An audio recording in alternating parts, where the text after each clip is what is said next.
오늘 고린도전서 14장 제목은 방언과 예언 이렇게 나와 있습니다. 12장부터 14장까지가 방언, 예언을 포함한 은사를 소개하고 있습니다. 우리가 본대로 12장 초에 성령님의 은사 9가지 소개해 주시고, 그리고 12장 마지막 절 보면은 더 큰 은사를 사모하라, 내가 더 큰 길을 보이겠다 하고, 13장 넘어가면은 사랑이죠. 그게 바로 사랑이었고, 그리고 14장 시작절을 또 사랑으로 시작하고 있습니다. 1절에 여러분은 사랑을 추구하십시오 이렇게 시작하면서 14장 전체를 많은 은사가 있는데 그 중에서도 특별히 방언과 예언에 대해서 집중적으로 한 장을 전체 할애해서 다루고 있는 모습을 볼 수 있습니다. 왜 그랬을까? 다른 은사도 많은데 아마 짐작키는 고린도 교회에서 가장 큰 이슈가 되었고, 또 많은 좋든 좋지 않든 어떤 그 영향을 미친 은사들이 방언과 예언이 아니었나 이렇게 추측해 볼 수 있습니다. 오늘 주신 본문의 말씀에 한마디로 요약해서 정리를 하면은, 메시지로 정리를 하면은, 방언과 예언 모두 다 꼭 필요하고 중요하다. 너희들이 하기를 바란다. 그러나 할 수만 있다면, 가능하다면 방언은 절제하고 자제하고, 꼭 하려면은 통역과도 같이 하고, 가능하면은 예언을 하도록 하라. 예언을 적극적으로 권장하면서 예언이 더 위대하다, 이런 메시지를 주고 계십니다. 어떻게 보면은 방언과 예언을 차별을 두는 것 같죠? 그죠? 그래서 우리가 첫째는 이 말씀을 어떤 상황, 어떤 배경에서, 어떤 그 환경에서 이 방언과 예언에 이런 말씀을 적용해야 되는지 세팅된 설정을 이해하는 것이 중요합니다. 그 설정은 무엇이냐면은 바로 우리 모든 성도들이 함께 모인 공예배 때를 지금 환경으로 지금 주면서 하는 말씀입니다. 23절에 보면은 23절에 모든 교회가 한 자리에 모였을 때를 전제하고 지금 주시는 말씀입니다. 모든 교회가 한 자리에 모여서, 23절 그렇게 나와 있는데, 이 말씀은 우리 얘기로 하면은 전체 공예배, 우리로 얘기하면은 주일 오전 예배를 이해하시면 되겠습니다. 저는 오늘 말씀을 묵상하면서 이 내용이 지금 어떤 배경으로 주셨다고요? 전체 예배 때를 배경으로 주신 말씀. 그래서 2000년 전에 고린도 교회의 예배의 모습이 굉장히 궁금해졌습니다. 여러분 좀 궁금하지 않습니까? 동영상으로 남아있다면 굉장히 좋겠죠. 그죠? 막 은혜가 될 것 같습니다. 동영상 남아있는 것도 없고, 그래서 여러분 한번 묵상을 한번 해보시길 바랍니다. 2000년 전에 고린도 교회의 예배의 모습, 그리고 오늘 이 시대에 우리가 드리는 예배의 모습과 비교해보면서 아마 같은 점은 무엇이고 다른 점은 무엇인가 한번 여러분 묵상해 보시길 바랍니다. 같은 점은, 그들의 예배와 우리의 예배의 같은 점은 예배니까 말씀이 있고 찬양이 있고 기도가 있고 감사가 있고 은혜가 있고 성령의 임재가 있고, 이런 것은 같겠죠. 예배니까. 그죠? 그런데 다른 점은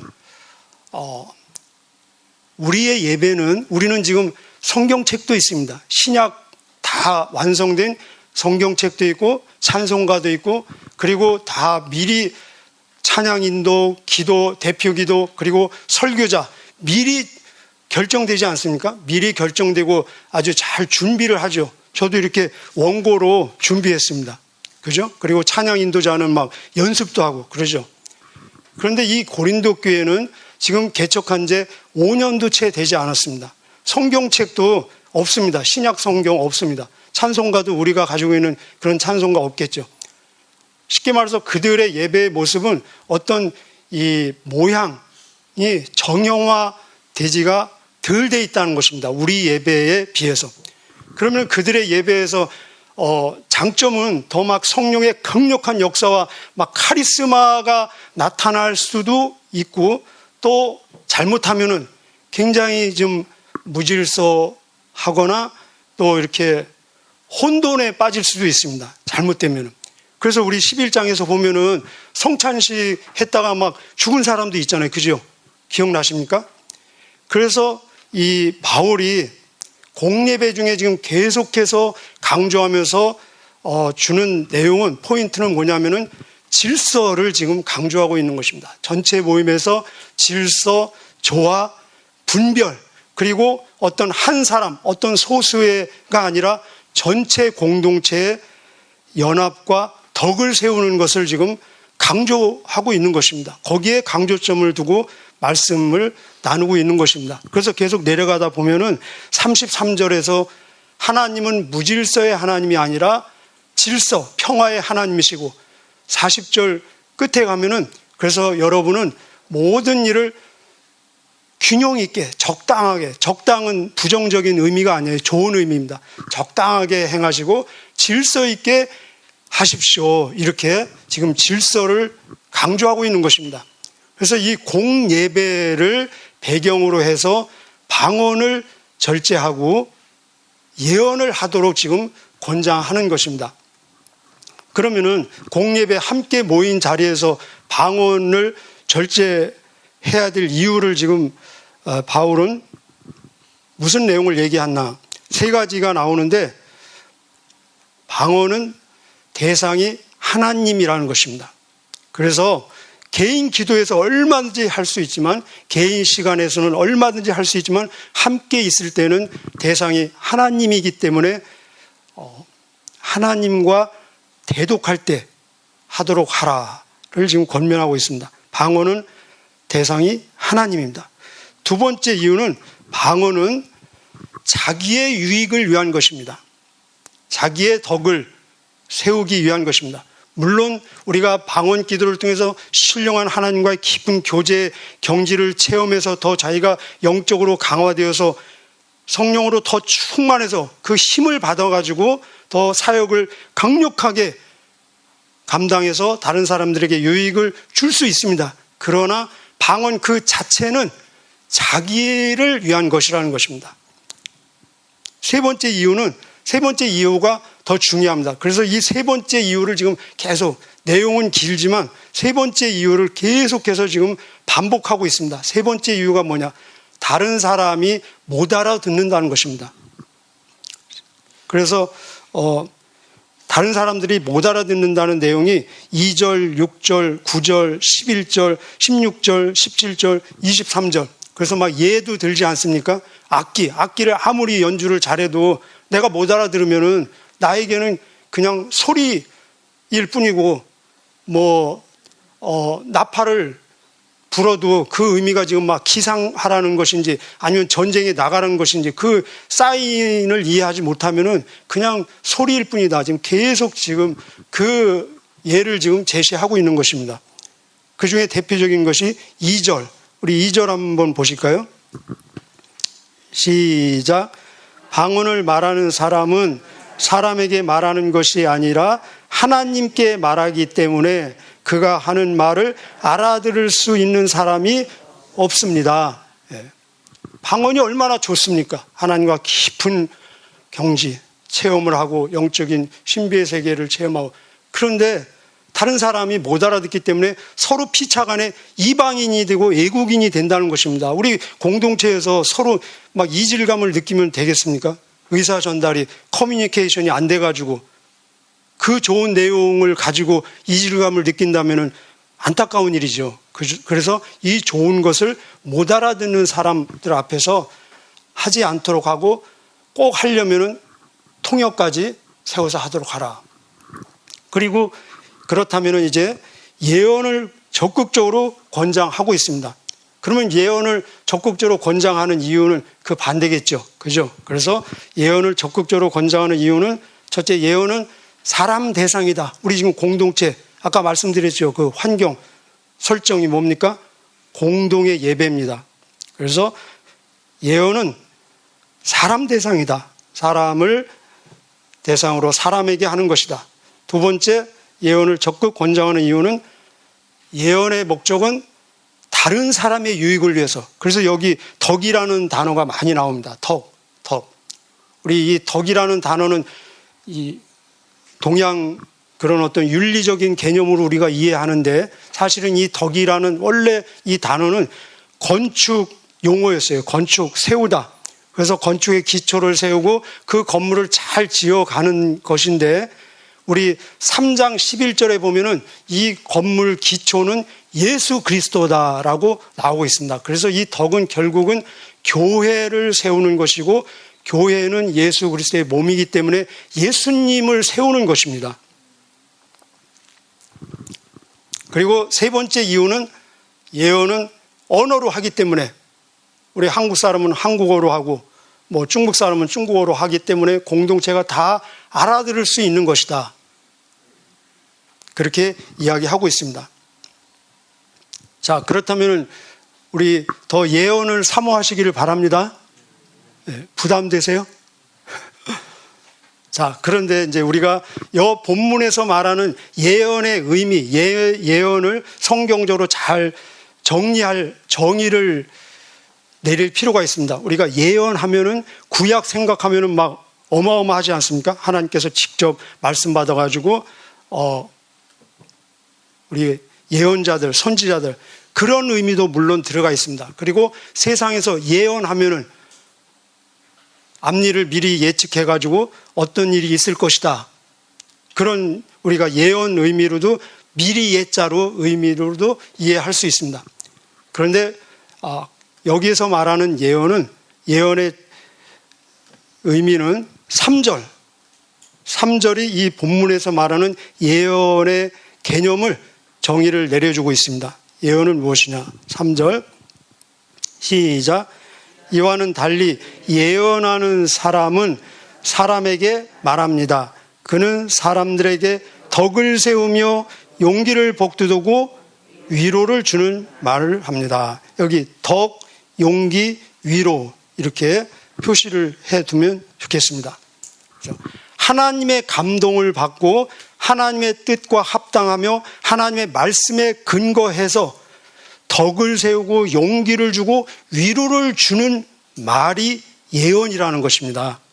그는 우리도 얼마든지 하나님의 감동을 받고 하나님의 뜻에 합당한 하나님의 말씀, 성경 말씀에 근거해서 다른 사람을 덕을 세우고 다른 사람에게 위로를 주고 다른 사람에게 힘을 주고 다른 사람들에게 용기를 북돋워주는 말을 얼마든지 할 수 있지 않습니까? 그것이 본문에서 말하는 넓은 개념으로 예언이라는 것입니다.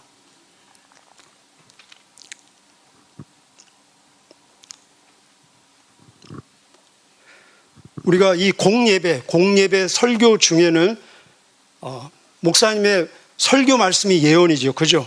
공개적으로 하는 예언입니다. 그러면 우리는 좁은 의미로 또 범위를 좁히면 가정에서 또 소그룹에서 제자반에서 하나님의 감동이 있고 하나님의 뜻에 맞는, 그리고 하나님의 말씀에 근거해서 상대를 세워주고 덕을 끼치고 유익을 주고 격려하고 용기를 복돋아주는 그런 말씀이 예언이라는 것입니다. 우리 얼마든지 예언을 할 수 있죠. 이 고린도전서 12장에 9가지 은사가 나오지 않습니까? 9가지. 근데 9가지를 쭉 여러분 보면은 그 9가지 중에 6가지가 우리의 언어와 해당이 있습니다. 언어. 보면은 예언의 지혜의 말씀, 그 9가지 중에 지혜의 말씀, 지식의 말씀, 여기 나오는 예언, 또 방언, 또 영분별, 통역, 이 모든 것이 다 언어이지 않습니까? 그래서 우리가 이 은사장, 내일까지 갈 텐데 이 은사장을 하면서 특별히 우리가 우리의 언어의 하나님의 감동과 또 성령의 나타나심과 또 다른 사람을 세우고 격려를 주고 하나님의 몸된 교회를 세우는데 사용되어지는 이 내 언어가 되도록 제가 미리 기도 제목으로 특별히 언어를 위해서 기도했으면 좋겠습니다. 자, 은사에 대해서 몇 가지 정리를 하면은 은사는 선물입니다. 선물. 우리가 구원받은 것도 넓은 범위로는 은사죠. 에베소 2장 8절 9절에 너희가 그 은혜로 인해서 믿음으로 말미암아 구원을 얻었나니 이것이 행위에서 난 것이 아니요 하나님의 선물이라. 이는 누구든지 자랑치 못하게 하려 함이니라. 자, 우리는 이미 은사를 받은 사람들입니다. 그래서 우리는 더 은사, 계속 여기 보면 추구하라, 간절히 바라라 1절에 나와 있지 않습니까? 우리는 이런 좋은 은사들을 갈망하고 열망하고 기도하고 사모해야 되지만, 그러나 이 은사를 주권적으로 주시는 분은 한 성령님이십니다. 한 성령님. 그래서 모든 성도는 다 은사를 이미 받았습니다. 한 가지 이상. 그리고 또 모든 은사를 다 받은 사람도 아마 없을 것입니다. 그러나 분명한 것은 성도는 한 가지 이상 기본적으로 다 은사가 주어졌다. 그래서 나에게 주어진 은사는 무엇인가? 거기 한번 써보실래요? 나에게 주어진 은사는 무엇인가? 두 번째 은사에 대해서 우리가 정리하고 싶은 내용은 은사는 굉장히 다양합니다. 우리 고린도전서에 9가지 그냥 소개된 것 뿐이고 그 외에도 많은 은사가 있고, 예를 들면은 로마서 12장에도 은사가 나옵니다. 하나님께서 주신 은사를 해서 가르침, 또 남을 잘 지도하는 것, 섬기는 것, 구제하는 것, 궁유를 베푸는 것, 그런 것도 모두 다 은사라고 로마서 12장에 나와 있습니다. 그리고 이렇게 많은 은사들의 높낮이가 없다는 것입니다. 다 똑같다는 것입니다. 어떤 것이 우리 사람이 볼 때는 이 은사가 더 등급이 높고 이 은사는 좀 막 이렇게 등급이 낮은 것처럼 보일 수도 있는데, 하나님이 보시기에는, 왜냐하면 한 하나님이 주셨기 때문에, 한 성령님이 주셨기 때문에 다 모든 은사는 동등하다는 것입니다. 그래서 그것을 설명하기 위해서 우리 몸에 많은 지체가 있지만 다 똑같죠. 다 하나의 목적을 위해서 다 보완하고 협력하는 것이다. 그래서 지체, 몸의 지체의 예를 들면서 모든 은사는 똑같은 것을 보여주고 있습니다. 그리고 중요한 것은 이 은사를 주신 목적은 무엇입니까? 바로 덕을 세우기 위해서, 덕은 교회 공동체, 공동의 유익을 위해서, 더 구체적으로 얘기하면은, 쉽게 얘기하면 예수님을 더 확실하고 더 효과적으로 드러내고 증거하기 위해서입니다. 그래서 12장에 9가지 은사를 소개하기 전에 무슨 말씀을 하십니까? 누구든지 성령이 아니고는 예수를 주로 시인할 수 없다라는 말씀을 먼저 결론적으로 하시고 나서 그 다음에 쭉 은사 얘기를 하고 있습니다. 이 말씀은 모든 은사를 주신 목적은 바로 예수 그리스도를 증거하기 위해서.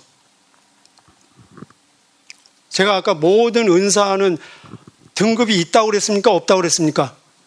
없습니다. 없어요. 목사님이 하시는 은사나 여러분이 활용하고 있는 은사나 성령님이 보시기에는 똑같습니다. 왜냐하면 같은 성령님이 주셨기 때문에. 근데 이 은사는 우리가 잘 하나님의 주신 의도대로 사용하고 활용하면 더 개발되고 발전될 수 있지만, 사용하지 않거나 잘못 사용하면 철회될 수도 있습니다. 이것이 달란트 비유에 나와 있습니다. 5달란트, 2달란트, 1달란트. 그 달란트가 바로 은사라는 것입니다. 은사. 그런데 안 사용한 달란트 은사는 예수님이 뺏으셨잖아요. 그죠? 뺏어서 많은 자에게 주시지 않았습니까? 그래서 있는 자는 더 받을 것이요, 없는 자는 그 있는 것까지 빼앗기리라.